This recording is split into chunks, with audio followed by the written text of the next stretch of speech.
Hi, I'm in KNES205 and I'm going to show you how to um, introduce a PowerPoint using my voice. So first you're going to go to slides here and then you're going to open your file. Once your file is opened, you can have a choice to go to file. You can rename your file here, but I'm just going to leave this blank. You can also move the file to another app if you want to do that. But like I said, I'm just going to leave that blank.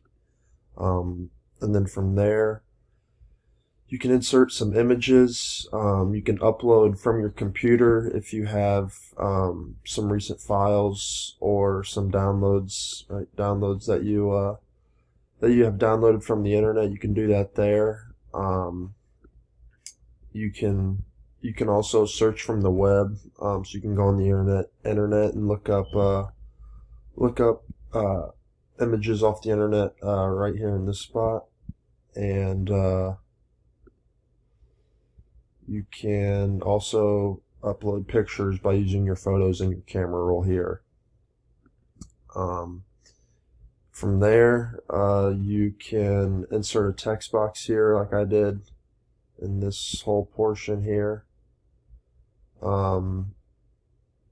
And you really just do that for all of your slides that you make. So that's how you introduce how to use PowerPoint. Thank you.